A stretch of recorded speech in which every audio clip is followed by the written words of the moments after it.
Depending on your 3D printer type, you may have one that is compatible with using some reusable spools, and this stuff from NextShapes is designed just for that. Now, they sent over this reusable spool along with some silver filament on the reel, so let's take a closer look at it and then get some 3D prints going. All right, now as you can see here, we've got this reusable spool from NextShapes out of its packaging, and let's get a closer look at it. Now, if you're any familiar with 3D printing, this looks very similar to the Bamboo Labs style spools here. There's no denying it, and actually how it comes apart is just the same. So one thing I want to also mention is they do include a nice sticker here, very similar to Bamboo, that you can stick onto the oval shape here to show you exactly how much filament is left on your spool. Really, that's just an estimate, but it's a nice gauge of exactly how much filament is remaining on your spool here. We have the nice holes at the top and bottom to secure any loose filament on the spool so it doesn't come unraveled. But the real feature of this filament is, or I should say this spool, is that it comes apart so that you can put a reloadable spool of filament onto the reel. So let's go ahead and take a look at how that works. And really all we have to do there is just kind of twist and pull apart. As you can see here, it comes apart into two pieces, and you can see that refill spool of filament that came with this, the nice silver PLA type of material here.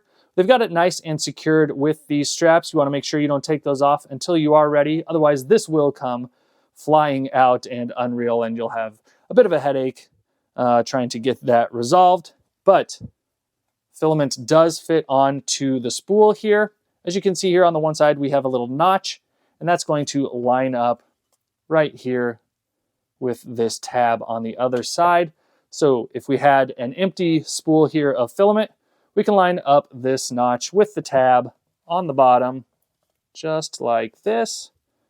Rotate it around just a little bit so that we get that nice and fit.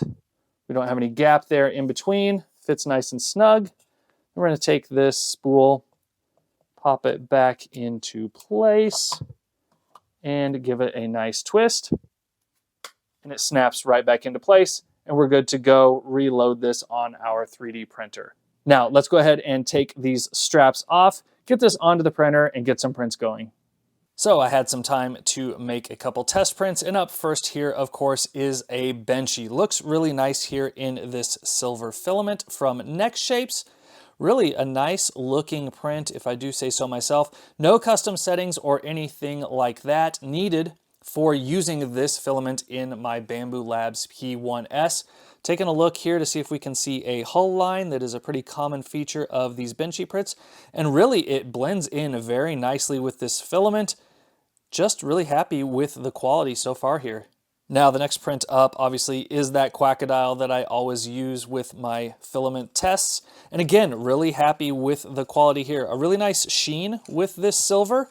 Not quite a silk, definitely not a matte, somewhere right in between there, but really nice quality finish here.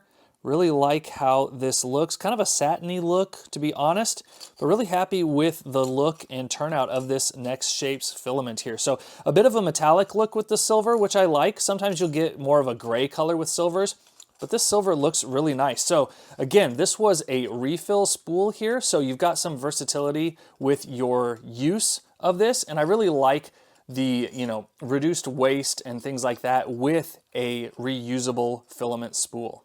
So I like the idea of reusable spools, okay? You can save some money in the long run by just having to order the filament itself and not paying extra money for the spool that it comes on, and instead using reusable spools like this one from NextShapes.